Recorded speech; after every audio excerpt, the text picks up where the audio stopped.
We start with questions. Prime Minister Dame McHillier. Number one, Mr. Speaker. Prime Minister. Mr. Speaker, this morning I had meetings with ministerial colleagues and others in addition to my duties in this House. I shall have further such meetings later today.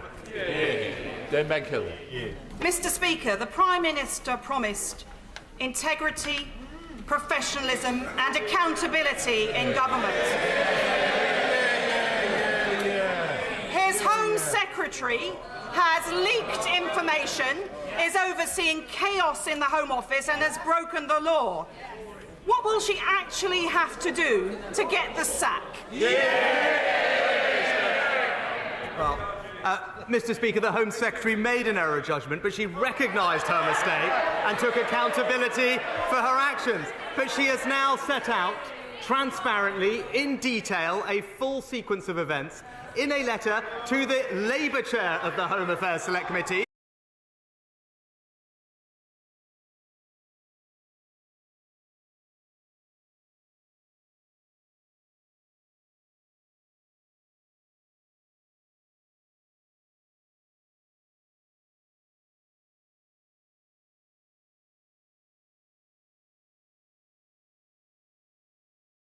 Constituent Mari, who has been in care much of her life, has worked long and hard by childminding and in other ways to save £3,600 to help support herself at university. Mari now faces her university studies with no savings.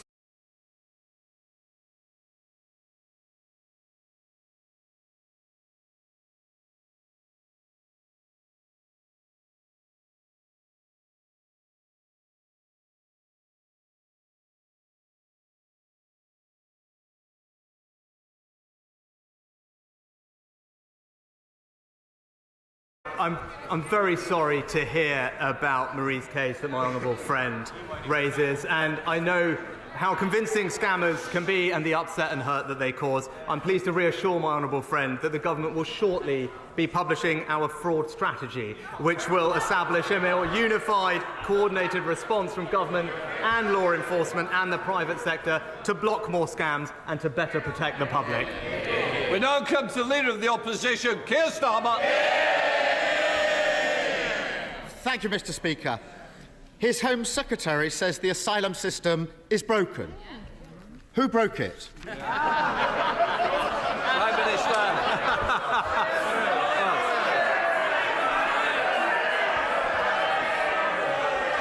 Well, Mr. Speaker, let's just we can look at the record on migration policy. Let's look at it. What did we on this side of the House do? We gave the British people a referendum on Brexit. We delivered Brexit. We ended the free movement of people, Mr. Speaker. That's our record on migration policy. It's not something the honourable gentleman supported. He opposed it at every turn, and it's not what the British people want. No one wants open borders on this side of the House. They've lost control of the borders on their side of the House. Mr. Speaker, four Prime Ministers in 5 years, and it's the same old. He stands there and tries to pass the blame. If the asylum system is broken, and his lot have been in power for 12 years, how can it be anyone's fault but theirs? Mr. Speaker, people rightly want to see us getting a grip of migration in our borders. But look, let's look at the record. The right honourable gentleman, he voted against the Nationality and Borders Bill. He said he would scrap the Rwanda partnership. He opposed the ending of free movement of people. Look, border control is a serious, complex issue. But not only does the party opposite not have a plan, they have opposed every single measure we have taken to solve the problem. You can't attack a plan if you don't have a plan. We voted against it because we said it wouldn't work, and it hasn't worked. He says he's getting a grip, he's got a plan. So let's have a look at that plan. The Rwanda deal was launched in April. It cost the taxpayer £140 million and rising. The number of people deported to Rwanda is 0. Since then, 30,000 people have crossed the Channel in small boats. It's not working, is it? He hasn't got a grip. Mr. Speaker, we on this side of the House are clear that we want to defend our borders. When the Shadow Home Secretary this weekend was asked, she couldn't answer a simple question if the party opposite was in favour of higher or lower migration. It's that simple. The Home Secretary and I, when it comes to tackling on migration, reducing migration, we are on the same page. That party's policy, it's a blank page, Mr. Speaker. Mr. Speaker, blame others, deflect, attack on something else. So much the new age of accountability. Of all the people who arrived in small boats last year, how many asylum claims have been processed? Prime Minister. Mr. Speaker, we do need. Mr. Speaker, not enough is the answer, very straightforwardly. Not enough. And that's what we're going to fix. But the honourable gentleman raises this question. What are we doing? We've increased the number of processing officials by 80%.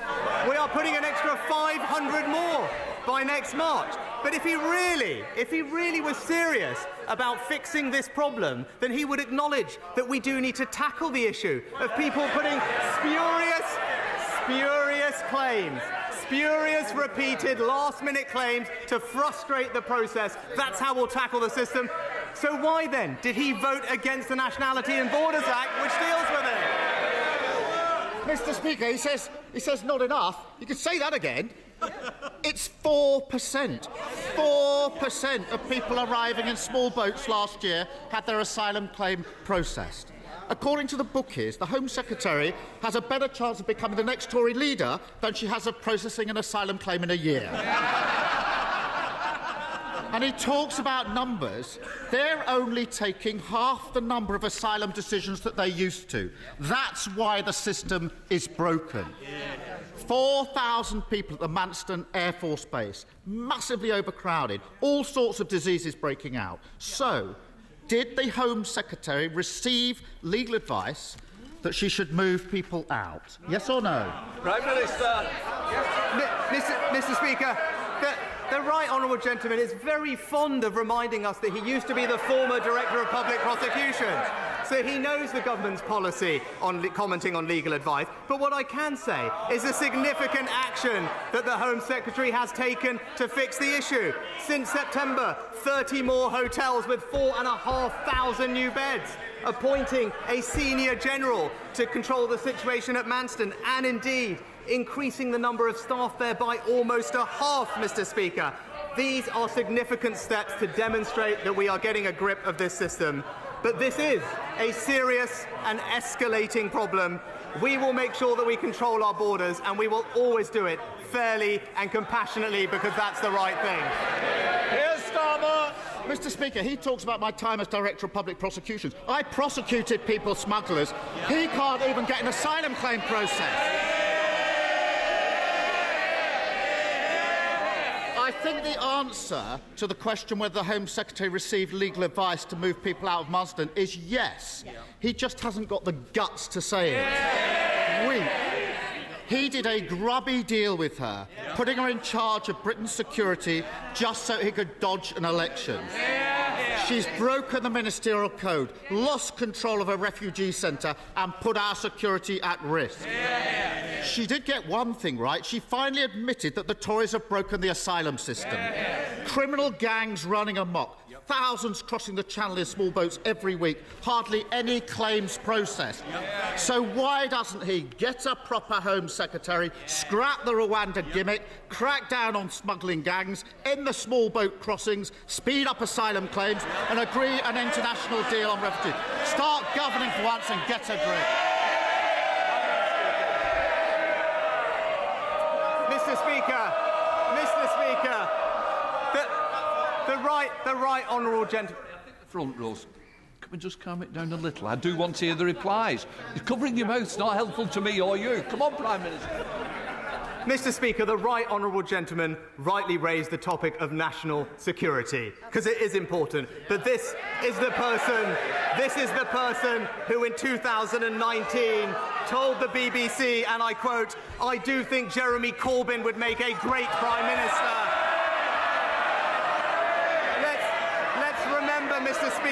Mr. Speaker, let's remember that national security agenda, abolishing our armed forces, scrapping the nuclear deterrent, withdrawing from NATO, voting against every single anti-terror law we tried, befriending Hamas and Hezbollah.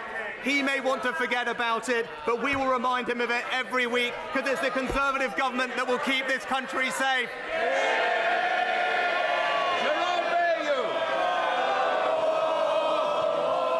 To my register of interest. Mr. Speaker, right now we are suffering the worst outbreak of avian flu ever recorded. Hundreds of thousands of birds are being destroyed to stem the spread of this terrible disease. The government's acted quickly to bring forward compensation for live birds culled to 48 hours after confirmation of disease. But even this short delay is causing significant losses to farmers in Broadland as the disease wreaks havoc to flocks. Dead birds are not compensated. Today is Back British Farming Day. Will my right honourable friend take this opportunity to back British farmers and agree compensation for all affected birds from the date when disease is confirmed? Prime Minister. Mr. Speaker, as someone who represents a very rural and farming community, it is a great pleasure to back British Farming Day and join with colleagues on all sides of the House in doing so. But my honourable friend is right to highlight that outbreaks of avian flu this year are on track to be some of the worst on record. That's why we've toughened up biosecurity measures on poultry farms, and I can say to him that we have confirmed we will now pay compensation from the outset of planned culling rather than at the end, a request that I know he and the farming sector will warmly welcome. Leader of the SNP, Ian Blackford. Thank you, Mr. Speaker. In May of this year, the new Prime Minister told this chamber, and I quote, "I can reassure the House that next year's benefits will be uprated by this September's CPI, and the triple lock will apply for the state pension." But last week, the Prime Minister repeatedly refused to say if he would keep to a promise that he made only 5 months ago. Prime Minister, people don't need to hear any more spin about compassionate conservatism.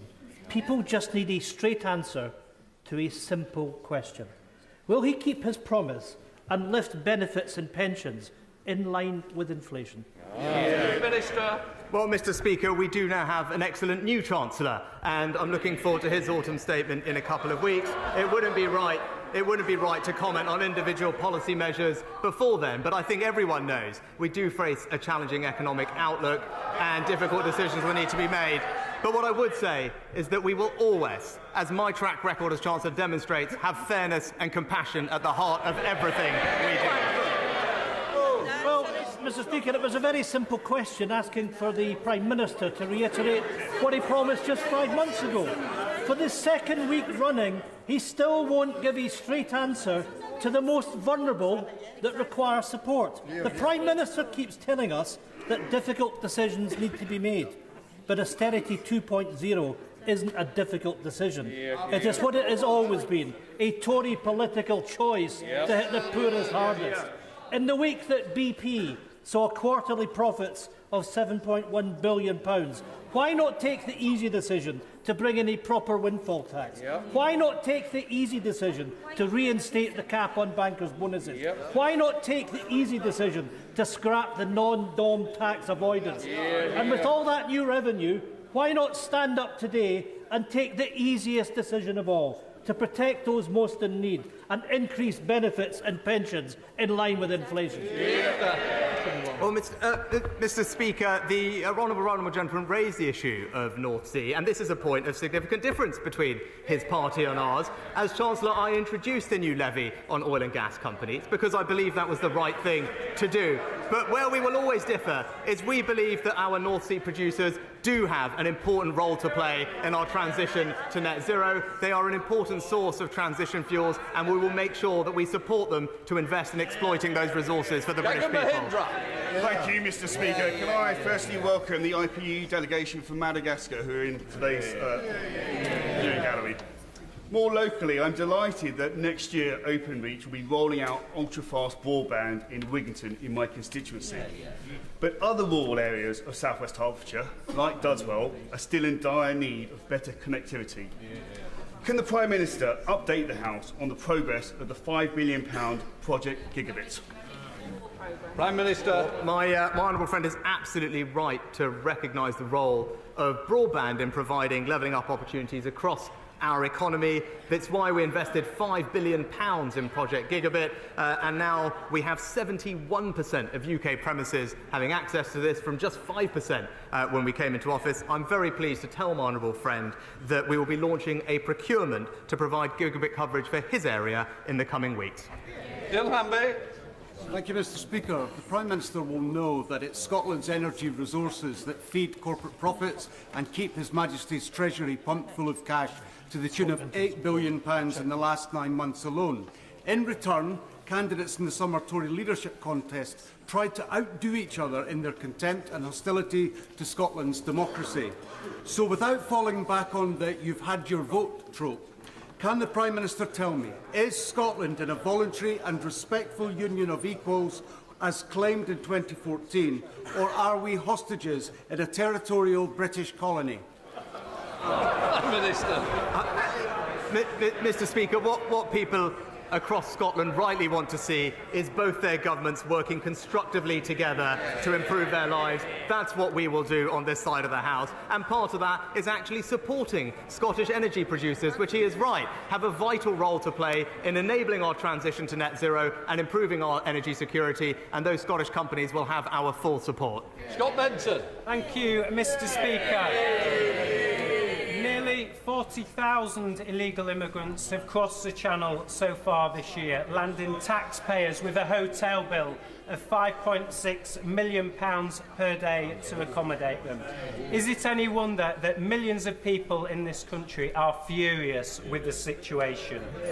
Prime Minister, during the summer you set out a comprehensive 10-point plan to tackle this issue. Everybody on this side of the chamber wants you to succeed in this aim. When can we expect the firm action the British people are demanding? Well, Mr. Speaker, I know this issue is rightly a priority for my honourable friend. It's a priority for his constituents, and I can reassure them that it is a priority for me and this government too.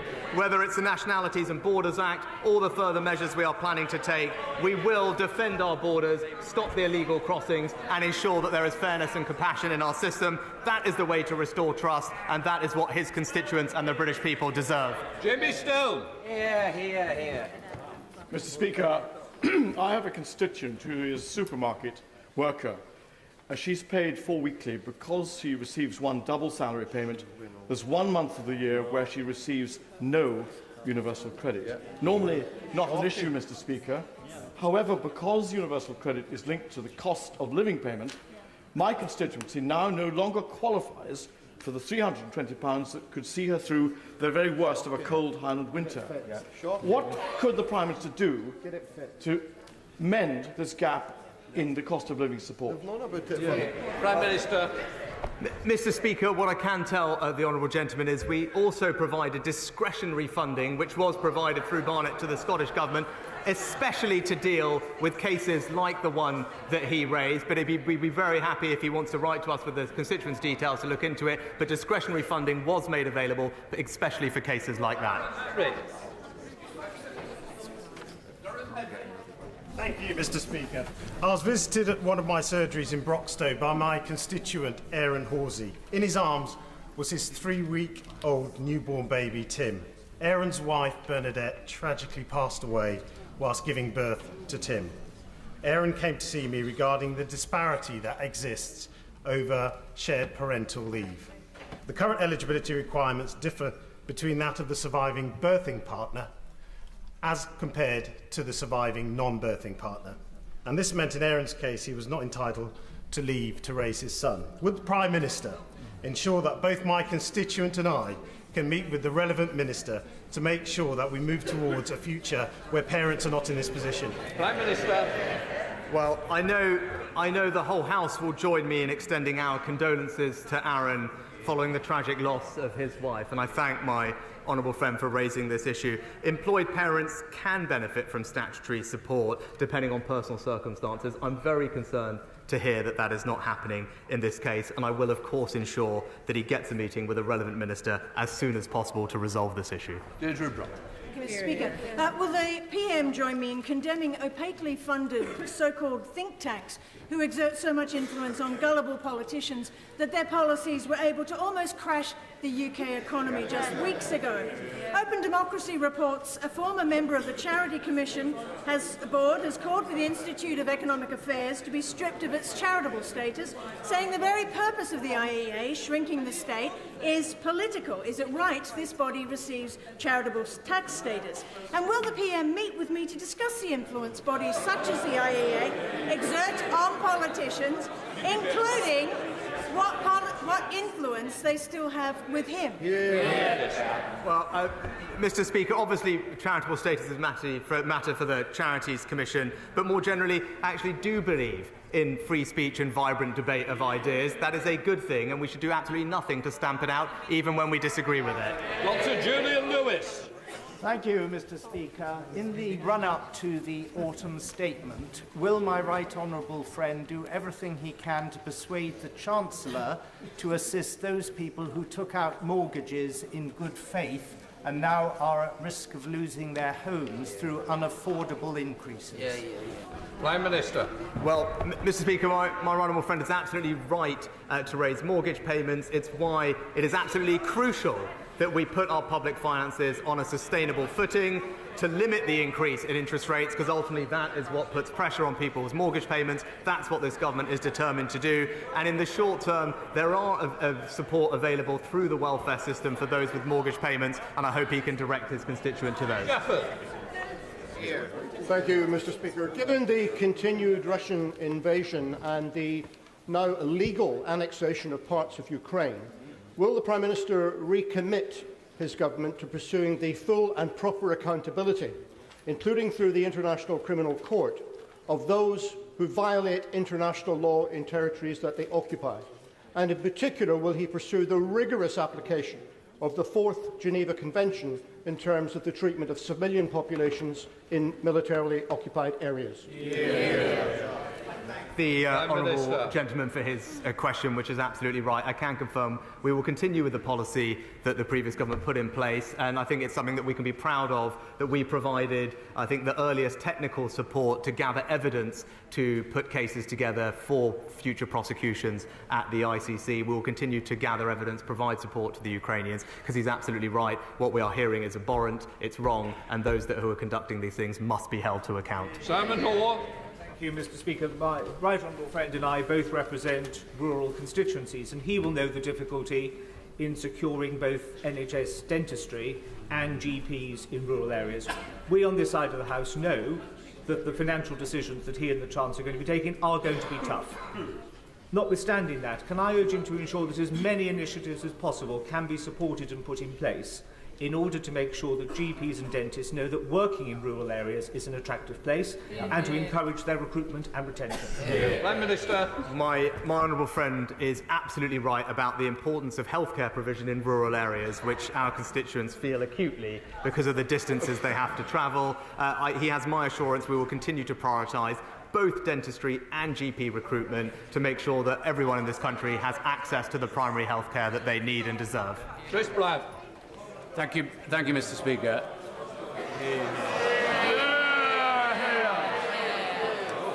I'm not going to be bullied into silence by anybody in this House.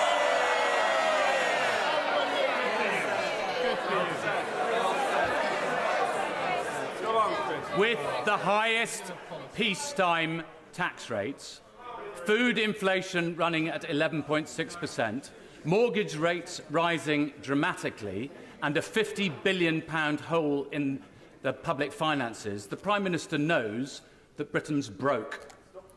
What is it about the 12 years of Tory rule and 5 years of him as a minister that has made such a mess of Britain? Mr. Speaker, when it comes to the economy, the honourable gentleman just failed to mention the single biggest cause of the challenges that we face right now, which is absolutely the aftermath of a global pandemic which has affected supply chains across the world, and an illegal war being conducted by Putin, which is leading to high energy prices. These are the root cause of the challenges we are facing. The challenges we are facing are global in nature. It is wrong to say that they are particular to this country now, and we will, of course, do what we always do on this side of the House, deliver a strong economy for the British people. Thank you, Mr. Speaker. In last summer's heatwave, people across Essex witnessed terrible fires. And last month in Ethiopia, I witnessed the horrific climate change-driven drought that is forcing millions of people across the Horn of Africa to the brink of famine. I've discussed climate change with my right honourable friend. I know he cares, and it's great that he's going to Sharm el-Sheikh. But we, the UK, brought the world to Glasgow for COP26. It's vital that we remain world leaders on climate change. So please confirm this government will fulfil the promises that we, the UK, made in Glasgow. Yes, well, can I thank my honourable friend for her work and role that she has played in us championing the fight against climate change. And I agree with her. There is no long-term prosperity without action on climate change, and there is no energy security without investment in renewables. That's why I will attend COP27 next week to deliver, Mr. Speaker, on Glasgow's legacy of building a secure, clean and sustainable future. Thank you, Mr. Speaker. While the Prime Minister was secretly recorded boasting to friends that he had helped divert money away from deprived areas like Coventry towards wealthy areas, staff of Coventry's hospital are still paying £600 a year to park at work. So when will the Prime Minister stop hammering working people in my community? Well, Mr. Speaker, I think the honourable lady was asking about car parking in NHS hospitals, if I'm understood her rightly. We did introduce temporary free car parking during the pandemic. That was the right thing to do. And now all NHS trusts that charge for parking have implemented our free parking manifesto commitment for those in the greatest need, including hard-working NHS staff who work overnight. Anthony Bagdell. Speaker, on Back British Farming Day, will the Prime Minister recognise with all members of the House the important role that farmers take and recognise that public money for public good means producing food in this country?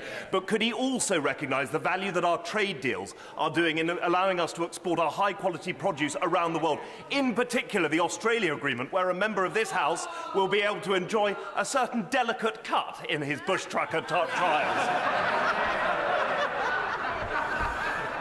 Well, Mr. Speaker, I agree with my honourable friend. British farmers are indeed the lifeblood of our nation. I join him in celebrating their contribution. I agree with him we need to prioritise food security, and he is right to champion free trade deals. They open up new markets and new opportunities for great British produce, and we will continue to open up more markets for our farmers everywhere. Very Sherman.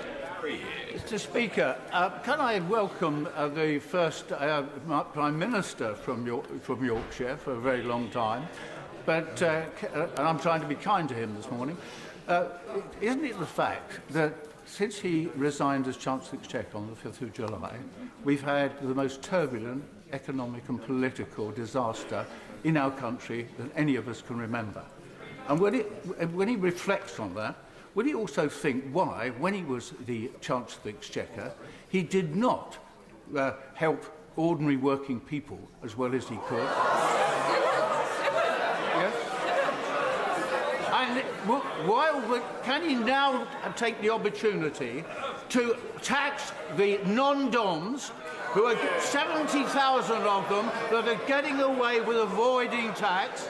And will he bring in a tax on windfall profits on the gas and oil industry? Prime Minister. Mr. Speaker, I'm very proud of my record as Chancellor in this country. And maybe the honourable gentleman could talk to the 10 million people who had their jobs saved through furlough. Maybe he could talk to the millions of those on the lowest incomes who benefited from the changes we've made to universal credit. This will always be a fair and compassionate government that has the most vulnerable at our hearts. Thank you. Robert Buckland. Thank you, Mr. Speaker, with only 2 out of 10 autistic adults currently in employment, it's clear that much more needs to be done to realise their potential. Will my right honourable friend work with me to make sure that business and industry help close that alarming employment gap? Well, I know this is an area that my right honourable friend rightly champions and knows an enormous amount about. I look forward to working with him closely to get his recommendations on how we and industry can improve the lives of those who need our help. Sarah Jones. Thank you, Mr. Speaker. The Leader of the Opposition asked the Prime Minister who broke the asylum system. He dodged the question. The truth, Mr. Speaker, is that the backlog is now so great, decision-making so collapsed, and returns so low, at 1/10 of what they used to be, that the criminal gangs have a business model to die for. Whose fault is that? Mr. Speaker, the reason we are in this situation is because of the unprecedented number of people arriving here illegally, often from safe third countries. Now, if the party opposite was really serious about this, they would realise that we have to stop illegal migration, that we have to stop the exploitation of vulnerable people abroad. But they have opposed every single measure we have taken. They're not serious about this problem because they don't think it matters. Tom Hunt. Very much, Mr. Speaker. Both myself and many of my constituents remember fondly the Prime Minister's visit to Ipswich when he was Chancellor of the Exchequer. We spoke about levelling up, and he made it clear to me levelling up isn't just about one part of the country, it's a national mission.